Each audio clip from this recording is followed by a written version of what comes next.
అందరు వాడిని నేను చెప్తాను. మీరు చూసుకోవచ్చు, హిందువులు, ముస్లింలు, క్రిస్టియన్స్, జైన్స్, వ్యాపారస్తులు అన్ని వర్గాల ప్రజలతో 5 సంవత్సరాలుగా మమేకమయ్యాం. పశ్చిమ నియోజకవర్గంలో అణువుని అడుగు అడుగుని మేము వెళ్ళి అందరినీ కలిశాం. మరి మేము లక్షల మంది ప్రజల్ని ఇంటింటికి వెళ్ళి కలిశాం. వాళ్ళ కష్టాలు, ఇబ్బందులు తెలుసుకున్నాం. కొండ ప్రాంతాల్లో విస్తృతంగా పర్యటన చేశాం. పశ్చిమ నియోజకవర్గంలో 11 వార్డులు కొండ ప్రాంతంలో ఉన్నాయి. మరి సగం వార్డులు అంటే 1,25,000 ఓట్లు కొండ ప్రాంతంలోనే ఉన్నాయి. అయినా మేము మా కేడర్ ఎక్కడా కూడా విశ్రమించకుండా కొండ ప్రాంతాల అభివృద్ధి కోసం కూడా కొండ ప్రాంతాల్లో ప్రత్యేక పర్యటన చేశాం. ఆ ప్రాంతాల అభివృద్ధి కోసం ప్రత్యేక ప్రణాళిక రూపొందించాం. ఒక బోర్డు ఏర్పాటు చేయాలని కూడా మేము డిమాండ్ చేశాం. కొండ ప్రాంతాల అభివృద్ధి కోసం ఒక బోర్డు ఏర్పాటు చేయాలి, 1000 కోట్ల రూపాయల నిధులు మంజూరు చేయాలని ఇట్లాంటి డిమాండ్స్ కూడా బయటికి తీసుకొచ్చాం.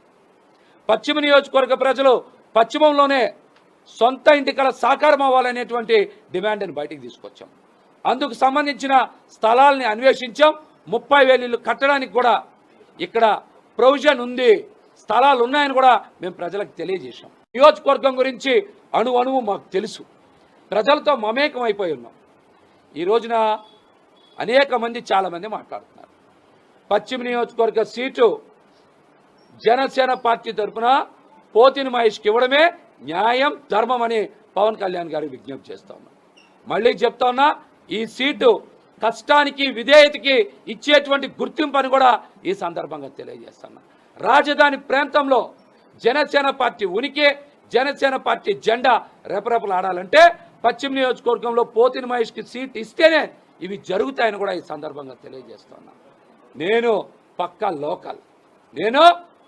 లోకల్ ఈ నియోజకవర్గం గురించి తెలిసినటువంటి వ్యక్తిని. ఇక్కడే పుట్టా, ఇక్కడే పెరిగా, ఇక్కడే జెండా పట్టుకున్నా. కాబట్టి నాకు ఈ స్థానం కేటాయించడం ఖచ్చితంగా అవసరమని కూడా ఈ సందర్భంగా తెలియజేస్తా ఉన్నా. అనేక ఉద్యమాలు, పోరాటాలు చేశా, ప్రతిఫలం ఏం ఆశించాల. ఈ రోజున ప్రజలకి మరింతగా సేవ చేయాలి అంటే ఖచ్చితంగా మనకి అధికారం కావాలి. అందుకనే శాసనసభ్యుడిగా పోటీ చేయాలనేటువంటి కోరికని పవన్ కళ్యాణ్ గారి దగ్గర కూడా తెలియజేశా. వారు కూడా అనేక సందర్భాల్లో చెప్పారు, మహేష్ నువ్వు ప్రజల కోసం పనిచేస్తావు, నీలాంటి వ్యక్తులు సమాజానికి అవసరమని పవన్ కళ్యాణ్ గారు కూడా చెప్పారు. అందుకనే నేను కూడా పోటీ చేయాలనుకున్నా.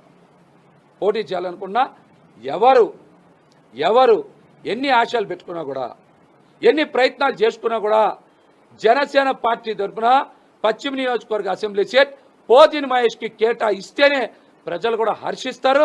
లేకపోతే కూటమి ఎజెండా ఏదైతే ఉందో వైసీపీ ముక్త ఆంధ్రప్రదేశ్ అనే నినాదం ఇక్కడే దెబ్బ తగిలే ప్రమాదం ఉంది. ఈ ప్రమాదాన్ని కూడా కూటమి పార్టీలు గ్రహించాలని ఈ సందర్భంగా నేనైతే తెలియజేస్తాను. బీజేపీ పార్టీ తరపున సుజనా చౌదరి గారు ఇస్తున్నారు, దాన్ని ఎలా చూడొచ్చు? ఇంకా ఎక్కడా కూడా ఖరారు కాలేదు. ఇవన్నీ బయట వచ్చేటువంటి వార్తలే, ఇంకా ఎక్కడా ఖరారు కాలేదు. ఖచ్చితంగా నాకైతే పవన్ కళ్యాణ్ గారి మీద నమ్మకం, విశ్వాసం ఉన్నాయి. 100% నాకే టికెట్ వస్తుందని. పోతిని మహేష్ గారి సీటు మీద అందరూ ఉత్సాహం చూపిస్తున్నారు, దాన్ని బాగా పనిచేయడం కూడా ప్రమాదమైంది. సమర్థత కూడా కొన్ని సందర్భాల్లో శాపం అవుతుంది రాజు గారు, అది కూడా ఇబ్బంది అయింది. పవన్ కళ్యాణ్ గారు ఫిబ్రవరి 25 తర్వాత నన్ను స్వయంగా హైదరాబాద్ పిలిపించారు. వారి ఇంట్లో కూర్చున్నాం, వారితో మాట్లాడా. 2వ జాబితాలో నీ పేరు వస్తుందని చెప్పారు. వెళ్ళి ఎన్నికల వర్క్ చేసుకోమని చెప్పారు. ఆ తర్వాత నేను ప్రచార దూకుడిని మరింతగా పెంచా. పంజా సెంటర్ కార్యాలయం, చిట్టినగర్, భవానీపురం లాంటి ఎన్నికల ప్రచార కార్యాలయాన్ని సిద్ధం చేశా. పవన్ కళ్యాణ్ గారు చెప్పారు 2వ జాబితాలో నీ పేరు వస్తుందని హామీ ఇచ్చిన తర్వాత కదా ప్రచార దూకుడు ఇంకా పెంచా, హామీ ఇచ్చారు. 3 రోజుల కిందట కూడా పవన్ కళ్యాణ్ గారిని కలిసా పార్టీ కార్యాలయంలో. మహేష్ ఇంకా ప్రయత్నం చేస్తూ ఉన్నాం. ఖచ్చితంగా న్యాయం చేసే దిశగా నా కృషి నేను చేస్తానని మా కూటమిలో భాగంగా పశ్చిమ నియోజకవర్గ అసెంబ్లీ సీటుని నాకు కేటాయించడమే న్యాయం, ధర్మం. 2019 ఎన్నికల తర్వాత పవన్ కళ్యాణ్ గారిని కానీ, జనసేన పార్టీని కానీ కష్టకాలంలో ఉండకుండా చాలామంది వదిలేసి వెళ్ళిపోయారు. కానీ మేము మాత్రం పవన్ కళ్యాణ్ గారి మీద, జనసేన పార్టీ మీద ఉండేటువంటి సంపూర్ణ నమ్మకం, విశ్వాసంతో ప్రతికూల పరిస్థితుల్లో పనిచేశాం. ఇబ్బందుల్ని ఎదుర్కొన్నాం.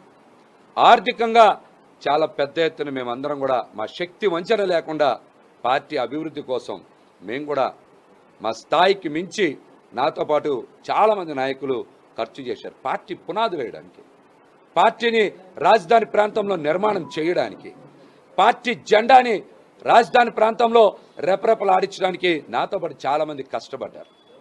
మేము కూడా పవన్ కళ్యాణ్ గారికి ఒకటే విజ్ఞప్తి చేస్తూ ఉన్నాం. కూటమిలో పశ్చిమ నియోజకవర్గ సీటుని పోతిన మహేష్కి ఇస్తే కష్టానికి విధేయతకి గుర్తింపించినట్టు, స్థానిక వ్యక్తికి గుర్తింపించినట్టు. నేను అందరి వాడిని నేను చెప్తాను. మీరు చూసుకోవచ్చు, హిందువులు, ముస్లింలు, క్రిస్టియన్స్, జైన్స్, వ్యాపారస్తులు అన్ని వర్గాల ప్రజలతో 5 సంవత్సరాలుగా మమేకమయ్యాం. పశ్చిమ నియోజకవర్గంలో అణువుని అడుగు అడుగుని మేము వెళ్ళి అందరినీ కలిశాం. మరి మేము లక్షల మంది ప్రజల్ని ఇంటింటికి వెళ్ళి కలిశాం. వాళ్ళ కష్టాలు, ఇబ్బందులు తెలుసుకున్నాం. కొండ ప్రాంతాల్లో విస్తృతంగా పర్యటన చేశాం. పశ్చిమ నియోజకవర్గంలో 11 వార్డులు కొండ ప్రాంతంలో ఉన్నాయి. మరి సగం వార్డులు అంటే 1,25,000 ఓట్లు కొండ ప్రాంతంలోనే ఉన్నాయి. అయినా మేము మా కేడర్ ఎక్కడా కూడా విశ్రమించకుండా కొండ ప్రాంతాల అభివృద్ధి కోసం కూడా కొండ ప్రాంతాల్లో ప్రత్యేక పర్యటన చేశాం. ఆ ప్రాంతాల అభివృద్ధి కోసం ప్రత్యేక ప్రణాళిక రూపొందించాం. ఒక బోర్డు ఏర్పాటు చేయాలని కూడా మేము డిమాండ్ చేశాం. కొండ ప్రాంతాల అభివృద్ధి కోసం ఒక బోర్డు ఏర్పాటు చేయాలి, 1000 కోట్ల రూపాయల నిధులు మంజూరు చేయాలని ఇట్లాంటి డిమాండ్స్ కూడా బయటికి తీసుకొచ్చాం. పశ్చిమ నియోజకవర్గ ప్రజలు పశ్చిమంలోనే సొంత ఇంటి కల సాకారం అవ్వాలనేటువంటి డిమాండ్ని బయటికి తీసుకొచ్చాం. అందుకు సంబంధించిన స్థలాల్ని అన్వేషించాం. 30,000 ఇళ్ళు కట్టడానికి కూడా ఇక్కడ ప్రొవిజన్ ఉంది, స్థలాలు ఉన్నాయని కూడా మేము ప్రజలకు తెలియజేశాం. నియోజకవర్గం గురించి అణువు మాకు తెలుసు. ప్రజలతో మమేకం అయిపోయి ఉన్నాం. ఈ రోజున అనేక మంది చాలామంది మాట్లాడుతున్నారు. పశ్చిమ నియోజకవర్గ సీటు జనసేన పార్టీ తరఫున పోతిన మహేష్కి ఇవ్వడమే న్యాయం, ధర్మం అని పవన్ కళ్యాణ్ గారికి విజ్ఞప్తి చేస్తా ఉన్నా. మళ్ళీ చెప్తా ఉన్నా, ఈ సీటు కష్టానికి విధేయతకి ఇచ్చేటువంటి గుర్తింపు అని కూడా ఈ సందర్భంగా తెలియజేస్తున్నా. రాజధాని ప్రాంతంలో జనసేన పార్టీ ఉనికి, జనసేన పార్టీ జెండా రెపరెపలు ఆడాలంటే పశ్చిమ నియోజకవర్గంలో పోతిన మహేష్కి సీట్ ఇస్తేనే ఇవి జరుగుతాయని కూడా ఈ సందర్భంగా తెలియజేస్తున్నా. నేను పక్కా లోకల్ ఈ నియోజకవర్గం గురించి తెలిసినటువంటి వ్యక్తిని. ఇక్కడే పుట్టా, ఇక్కడే పెరిగా, ఇక్కడే జెండా పట్టుకున్నా. కాబట్టి నాకు ఈ స్థానం కేటాయించడం ఖచ్చితంగా అవసరమని కూడా ఈ సందర్భంగా తెలియజేస్తా ఉన్నా.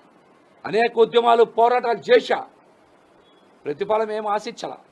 ఈ రోజున ప్రజలకి మరింతగా సేవ చేయాలి అంటే ఖచ్చితంగా మనకి అధికారం కావాలి. అందుకనే శాసనసభ్యుడిగా పోటీ చేయాలనేటువంటి కోరికని పవన్ కళ్యాణ్ గారి దగ్గర కూడా తెలియజేశా.